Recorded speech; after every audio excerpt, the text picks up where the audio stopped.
So one of the most difficult parts of running a game of Dungeons and Dragons or any TTRPG can a lot of times for people be combat. Combat, as it varies between systems, can be very difficult to wrap your head around and also very difficult to run, as well as to construct the encounter itself. So what I wanted to do is just give a brief rundown of how I construct my combat encounters and how I frame them in a way that hopefully can make people be a little less afraid to approach combat at the table, because a lot of times combat can be viewed as relatively daunting. This is because it comes with the inherent risk of something you could perceive as that you can't take back. Accidentally killing a party member, accidentally killing an important NPC, creating something boring that you think is a waste of time. A lot of these things can be viewed as hurdles or roadblocks to a fun combat encounter. So what I have here is I have a blank Roll20 map, and I'm going to walk you through the first to last steps of how I kind of frame it up. There's a lot of different ways you could do it, so I'll cover a couple different ones on the simpler side, and then of course you could take what you take and then choose to add more complexity or subtract complexity in whatever way that suits you. So a very brief breakdown of how I view combat encounters is very simple. One is you need a circumstance in which the combat occurs. So in this circumstance, it's a blank map. We are going to go with something incredibly generic for sake of ease of understanding. That will be your party is walking down the road, they're in the woods, they are traveling from point A to point B, and either through a scripted encounter that you have written or through a random encounter that they have rolled for, a combat has occurred. So one thing you can do that makes it very, very easy, so you don't have to do a lot of sorting through things like combat maps and other associated platforms or things that like such as drawing your own map, making your own map. These things can take a lot of time. If you're doing something like a private game or a game with friends, and you're doing it online through Roll20, which is a free service that I recommend, it's where we play all our games, they actually have a surplus of free assets that come with the free version of the product. So what you can do is, if you look here when you're opened as a DM, and you look up here, you have all your actions. You have your main chat, which shows your roles. You have this little, looks like an artist's wheel and a paintbrush, and then you have assets, right? So if you go down to free assets, you can do a drop-down menu, and there is a ton of stuff in here. For sake of this, we are going to just worry about specifically maps. So you go to number 4, maps, open it up, and now you have a bunch of maps. So for sake of ease, we'll say this one looks about what we want. You take it, you click it, you drag it. Now it's going to ask how you want to do it. It's going to be a map, so we're going to put it on the map layer. This is that way it can't be interacted with by tokens, and the tokens sit on top of it. And then, of course, it's just slightly too small, so we're just going to stretch it by hitting fit to page. And now it's fit.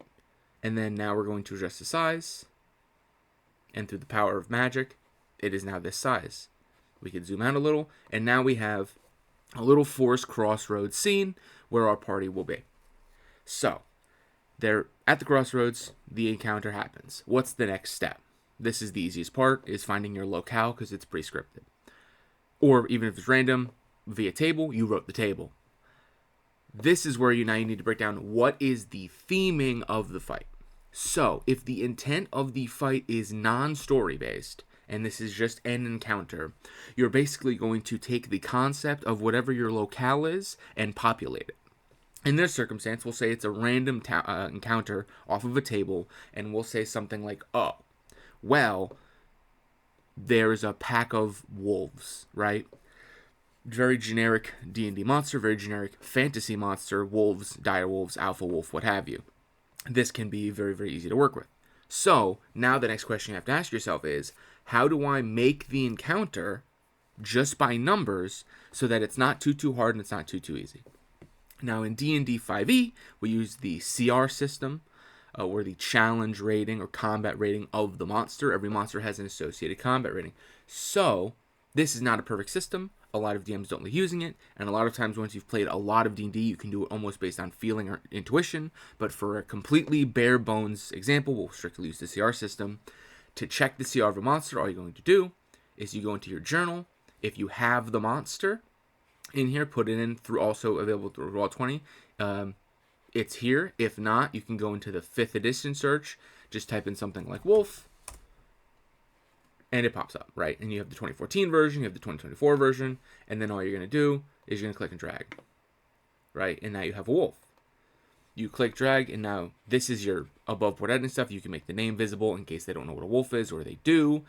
You can check this to make sure all the players can see it. You can check this to make sure the health bars are visible. Or if you want to let them see the health bar, you can make it visible to everyone, or you could hide it. And then, of course, you could also hide the text so they can't see the numbers. You could play around with it a lot. But the important thing, what you're going to do, is you're going to open the character sheet. And then since this is just a monster stat block, it's very, very minimal. And you're just going to look right here.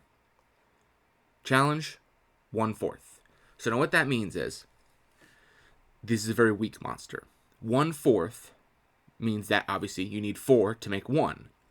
One CR1 creature should be a medium to hard difficulty encounter for a party of 4 level 1 adventurers, not accounting for magic items, specific class distributions, extra spells, etc., in D&D 5e. So, in this circumstance, if you were going against just a party of 4 level 1s, right, you would have 4 wolves, and that's your encounter, right? That's your base CR system. Now, that obviously is not a perfect system. Why? Well, for one thing, if you look at their actions, they have the bite action, right? They make a weapon attack at a +4, 5 feet, 1 target, hit for an average of 7 piercing damage. Pack Tactics says the more wolves there are, the more, if there's another wolf within 5 feet of the ally, if there's an allied wolf within 5 feet of the target, and that ally is not incapacitated, you have advantage. So you get to roll twice, take the higher number. If there's 4 of them, they're basically all getting advantage on every attack if the wolves operate with even a semblance of intelligence. This is being said, they have a very low intelligence score, but wolves are pack animals, so that's up to the DM interpretation. However, what this means is, if you go up against something like, a squishy wizard who has an AC of 11, if you just roll bite at advantage, well, cool. 22 to hit, 7 piercing damage, so exactly average damage.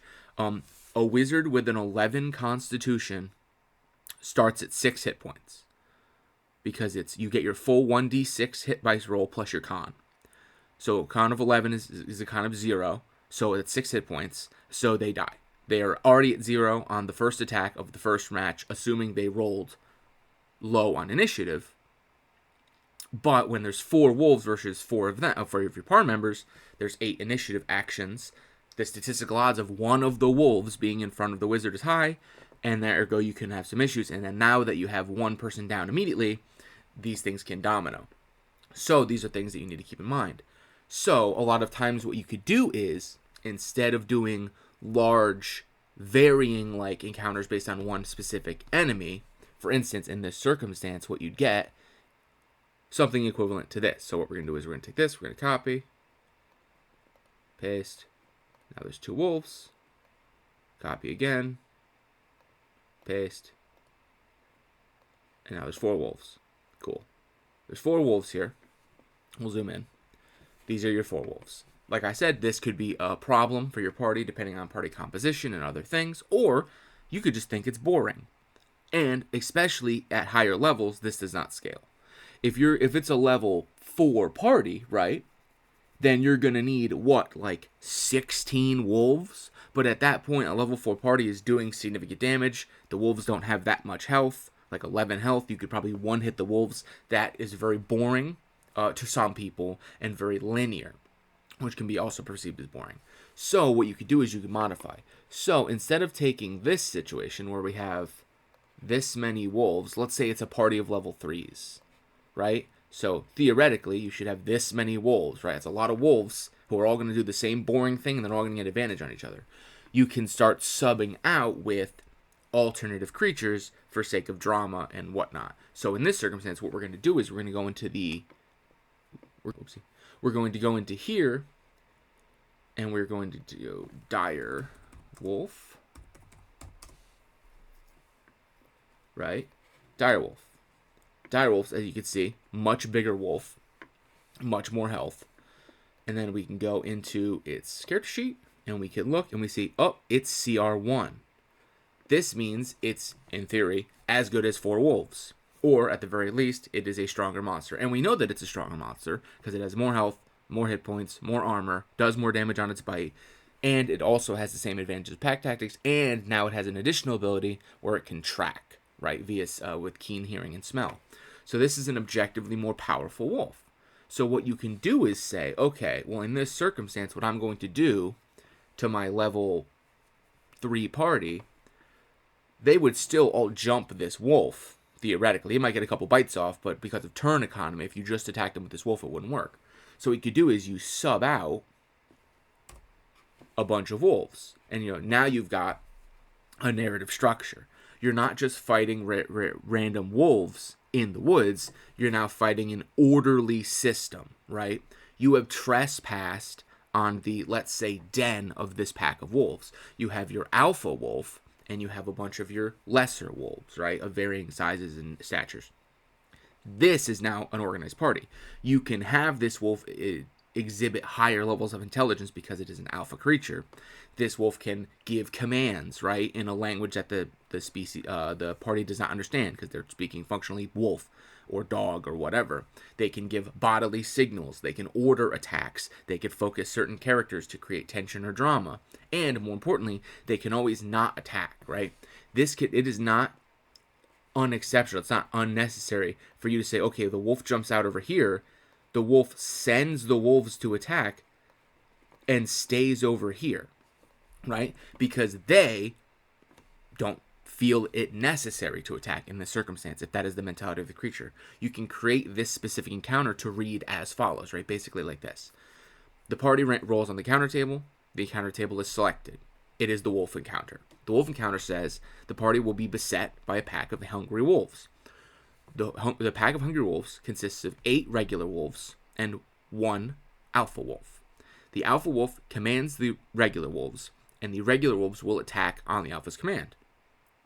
When X amount of regular wolves have perished, then the alpha wolf is initiated, or if the alpha wolf receives damage. So in this circumstance, you say, okay, to kind of feel out the encounter of the party, these wolves will attack. Once it gets to a point where, let's say, the fighter gets a good couple hits off and kills 2 wolves, right? If you say, okay, well, after 2 wolves die, the alpha would view the losses as significant, then the alpha gets involved, right? And he'll target the person who's killed the most wolves. And this now creates a split. Some of the party can attempt to hold off the big threat, and the rest of the party can hold off the ads. Or they could choose to focus down the big threat and ignore the ads because they don't view them as unsafe. Or you can ignore the big threat and just have one guy lock him up like a paladin, right? Who's just kind of dodge tanking or just forcing the misses.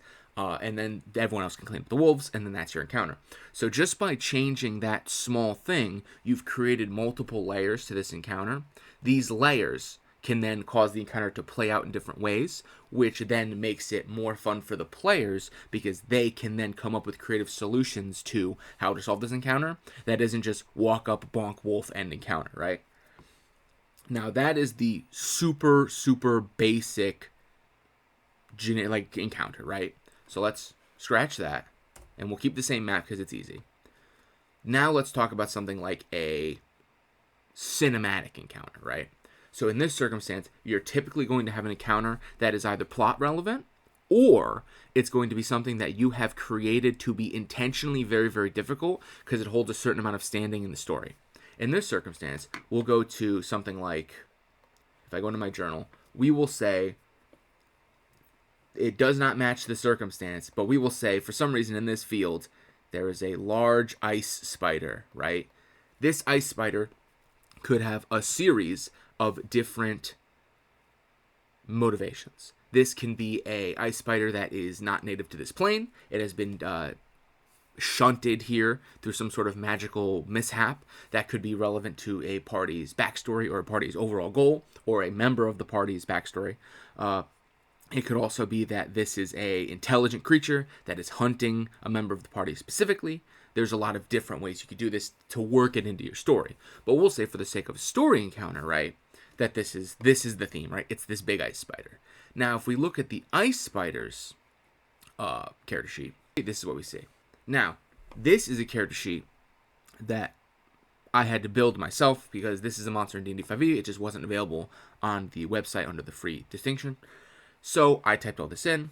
I left challenge rated blank. However, these are the stats. I also know for a fact this is a CR1 creature because it is for my... I know because it's for my druid, who is a moon druid, who's allowed to turn into CR1, up to CR1 creatures that don't have a swim speed or a fly speed. So that's inside baseball. This is your little thing, right? This spider, by numbers, is not that much more or less threatening than this CR1 Alpha Wolf. But let's assume you wanted to turn this into something that was difficult or a more cinematic encounter. Well, in this circumstance, what you're going to do is one of two things. This can be a legendary ice spider, in which case it gets legendary resistances and actions, which the legendary resistances and actions are bonuses that the monster gets. So legendary resistance says that up to a certain amount of times per day, when it fails on a saving throw, let's say from a wizard or a battle master fighter's abilities, it can simply decide to save anyway. Just kidding, haha, I save. It is very irritating to players and very funny for you when you get to break it out. And let's say they could do that 2 times a day. And then your actions are a certain number of things you can do when it's not your turn. So after the player does a turn, I jump in and I say, hey, ice spider shoots a web, right? These add difficulty because it is giving the spider more turns and more actions. What you can also do is you can do some modification to say, okay, obviously, if it's just this ice spider, no matter what I do to it, it's always going to be not that threatening. You can then say, okay, the ice spider is abnormal in some way, and then you can modify it into a custom creature. You can make it an alpha ice spider and up the numbers. You can make it a neo ice spider and give it increased elemental affinity and resistances. You can say, okay, well, it's actually immune to fire and ice because it's so cold. You can give it increased blind sense. You could do all sorts of things to arbitrarily make it more difficult.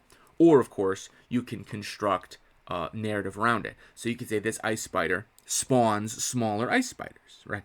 In which case, you would just have a bunch of CR1 ice spiders, and that has turned this party of 4 level 3s going against one CR1 that maybe you buffed up to CR2 with some fancy schmancy stuff, to, okay, guys, now we're getting actually swamped. There's like 5 CR1s, and then the big one, and the big one keeps shooting webs, and the little ones keep biting us and poisoning us, right? And we have to keep making all these con saves. So that is the second way where you can elevate the combat encounter. The other way, and that is what I'll transfer the map right now and then you can see it, is you can do all of that together in one shot, which looks a lot like this. So what we have here is a very quick recreation of a boss fight that I ran, a very narratively centric boss fight that I ran not too long ago in our main campaign that we do, World of Office Terra. This is where the ontologically evil alien entity that the heroes are currently attempting to save the world from has somehow appeared far earlier than they were supposed to. In this, they have created a den, a nest of sorts. At this nest, they have then infected some of the local creatures, in this case vine and twig blights, to do their bidding. Now, what we have here is a situation where now you have significant threat on the board. So, these monsters, these little twig blights are like CR1/8, right? These big ones are like CR1/4. What makes this encounter threatening is that the boss is significantly stronger than the party 1-for-1. So this is like a CR. The party was level 4 when they fought this. This is a CR5 creature that I built. I use a Shambling Mound token because I'm not an artist. This CR5 creature was CR5 before I added stuff. I added additional ability to heal. I added that if it heals over its max hit points, it gets temporary hit points. I buffed the numbers of damage. It has legendary actions. It made it significantly more powerful, and they had to deal with all these little guys. Then it had additional layer actions. So at initiative count 20, one of 3 random things happened every single initiative count 20, which was also all bad for the party. So they were basically fighting the number 20, 10 ads, and the boss, and there was just the 6 of them in its lair in the middle of the woods, way too deep where no help was coming. This became an incredibly tense narrative encounter where a lot of the players got very close to dying because of the sheer damage output, but also because of the necessity of staging. So because there were so many little ads and such a big creature, the heavy hitters, the fighter, the paladin, attempted to handle the big creature, and then the little ads were taken care of by everybody else. This is a sound party strategy. It's what they came up with in the moment. As a result of that, though, the attention of the big creature was on 1 or 2 guys, which resulted in him getting punched into eternity and almost dying in literally 1 turn because it rolled really good that 1 turn. So this was an incredibly hairline situation where if the numbers on the dice were slightly higher, we could have had a character death. But overall, the party still probably would have won the fight, which makes it an incredibly difficult encounter. By CR numbers, by the calculations, if you add up all the CR values of all these creatures, this was a deadly encounter. This was not even counting lair action, legendary action, all the little ads and stuff. One of the lair actions caused one of the ads to split in half and heal, so it was basically adding more ads, like a Destiny boss fight, in which resulted in an incredibly dangerous counter, but one that the party ultimately succeeded in winning. These are your other kinds of encounters in terms of combat, right? These encounters are 100% to do with narrative and success. We need to continue the narrative. To continue the narrative, we must succeed. The success is predetermined on us not dying and that thing dying. That is your most linear, most narrative, and a lot of times most satisfying combat encounter. At least in my opinion. And the ones that my players really, really like doing because they like the sense of winning that comes with, winning. They're a big fan of that. It is, after all, a TTRPG, which true does stand for tabletop role-playing, but that last G there that everyone forgets about is game. They like to win. People say you can't win D&D. That is not true. You absolutely can, because you can lose D&D by dying. So, in that sense, that is what they like. Now, not all parties will like that. Not all players will like that. In that circumstance, what you can create is the exact opposite of this, where instead of doing all this with all these fancy numbers and all these abilities and layer and whatever, you can make an encounter that functionally just continues forever. And then the encounter itself is a puzzle that needs to be solved to end the encounter. It is still technically a combat, but not one that is dictated specifically by combat. In this circumstance, we will say that every single turn, right, these guys, the big guy gets magically healed to full health at the start of every turn, right? So at the start of the initiative count, he's got like 300 health. They can only ever do like 60 to 70 damage, and he'll always heal 300 health at the start of his turn, right? In this way, he functionally cannot die, right? And as such, he will functionally, eventually, out-damage the healing of the party, and they will lose. In addition, he has all these giblies, right? These gribblies. And they're going to beep-bop around, and they're going to try to win. These can be killed, right? But he will simply spawn more when he needs to. So it is functionally an Ouroboros. It's an infinite loop. We're killing you, you're killing us, you're healing, we're healing. One of us will run out of resources first, and it will almost certainly be the party because the party's resources are not infinite. In this circumstance, what you're going to do is craft a puzzle based on that. In this circumstance, we'll say based on that healing structure to fix it. And we'll say that the end game is that by removing the healing, the monster itself cannot exist, and as such, without that healing, it dies. So, we'll say this is not about dealing damage to the Star Touch Amalgamation and the Twig Blights. This is about, in this circumstance, we will say in this field that we are finding ourselves in, right? We could take a paintbrush and we'll say, we will take some rectangles and we'll go here arbitrarily, and we'll say under this tree, right? These can be hidden by right-clicking and sending to a different layer, in this case the GM layer. Only the GM can see the GM layer. So no one knows this square is here at all unless they're looking at your screen or you tell them it's there. you can say, okay, I'm going to hide these squares, right? Underneath each of these squares, you'll say something, you would write it as something like, in each of these locations, under 1 foot of soil that takes approximately 1 action to excavate, there is a green gem. The green gem is psionically linked to the Star Touch amalgamation and was staged there by his agents prior to his arrival from space. When the Star Touch amalgamation starts its turn within 1 mile of 3 green gems, it is healed for 300 health at the start of its turn. And we'll say that, right? Now, if we make them all GM layer and they don't know they're there, the fight becomes, how is he healing, right? Now is where you get your puzzle solving. Your wizard can cast spells. Your sorcerer can try to feel out the magical essences to try to figure it out. People can use abilities to see other things, like they use different types of sight, cast true sight, cast blind sight, anything they could do to try to see something. Quicken spell, detect magic. Like, you could try to play a lot of things, and when you're doing it like this, you can play it by rule of cool, right? Even if it's like, oh, I want to use detect magic. Well, detect magic is a minute spell, which is 10 combat rounds, which means you'll never live that long. But you could say, okay, that's a good idea. What I'm going to say is you can cast it as an action, but you need to make an Arcana check, or it'll cause backlash and you'll take this much damage, right? Or there's a saving throw associated with it, or the range is reduced. Like, that is where your DM improvisation comes in. And that is in the knowledge that they don't know these squares are here, you do. So you want them to eventually discover the squares, or at least one, be like, okay, cool, you have it. Now you can do, one of the magic users can do something like an Arcana check or an Insight check, investigation, something like that, a mental stat, or the Charisma using Sorcerer can try to feel it out. The Cleric can ask their god, the Paladin can ask their god, something like that. Figure out the gimmick of the gem, right? Then, as a result of that, go, oh, okay, so there's gems and they heal it, right?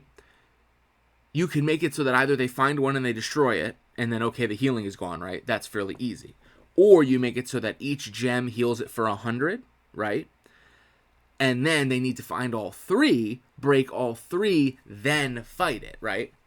If you want to make it really, really hard. Alternatively, you can say, once you break all 3 gems and it gets 0 healing at the start of its turn, it starts to take the inverse. It starts to take 100 damage on every one of its turn because it can't exist on this plane of existence without the gems. That's why they were put there.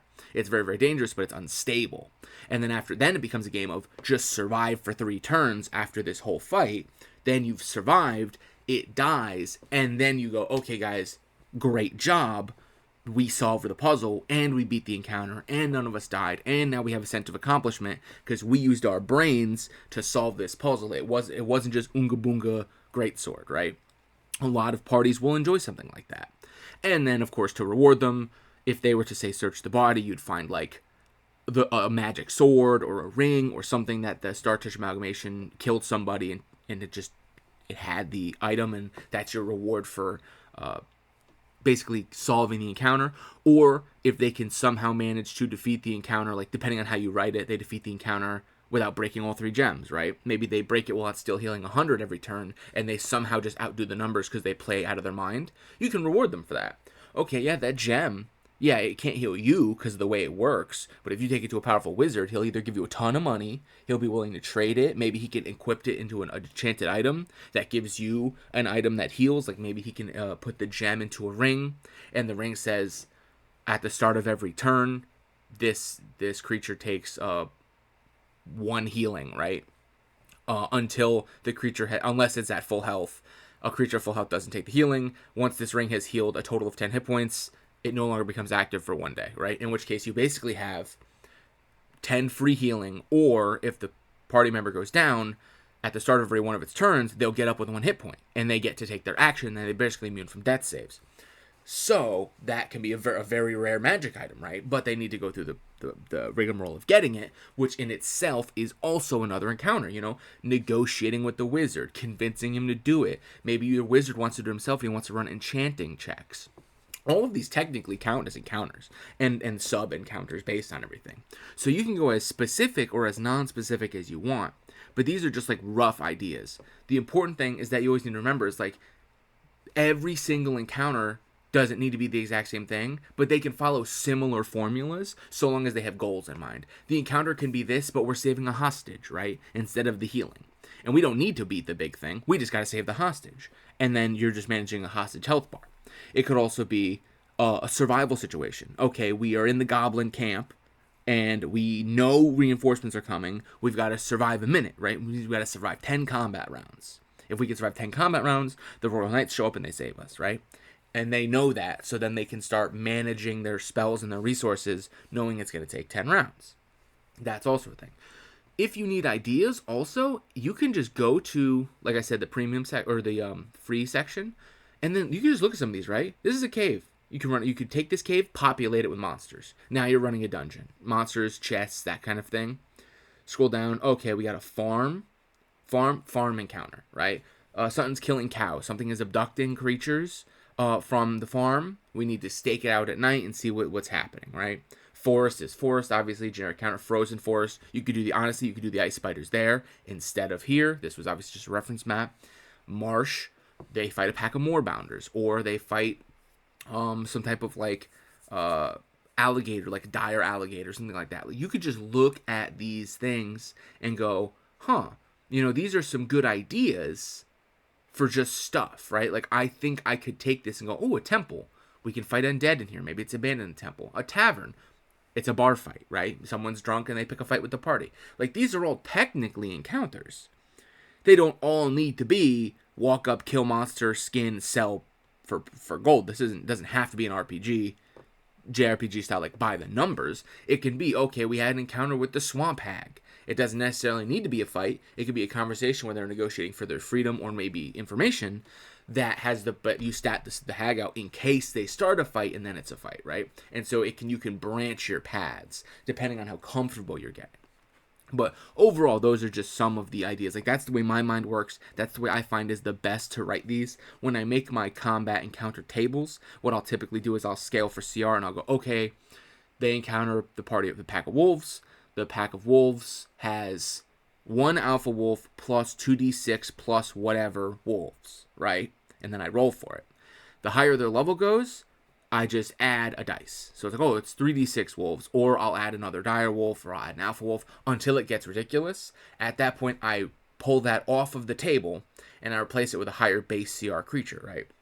So instead of wolves, it'll be brown bears, right? Instead of 13,000 wolves because they're level 5, it'll be you fight like 1d4 plus 1 brown bears, and depending on like how difficult I want to make that encounter for sake of narrative, the brown bears might have like an extra ability where at half health they get enraged, right? And they get the equivalent of the barbarian rage feature, and now they start taking half damage and dealing a little extra damage, and maybe they get a little extra movement speed, and that adds a little more drama, especially if you have veteran players at your table, because the veteran players are not expecting that half health thing to happen on what is essentially a vanilla monster, because they didn't know it's not a vanilla monster, it's one you tweaked, because you're trying to up the stakes or lower the stakes. You could get rid of half the health if you want to make them fight weaker brown bears to give them a sense of superiority. Oh, we walked into the woods and we killed 6 bears, easy peasy, one turn, man, we're basically gods. They could feel that way too.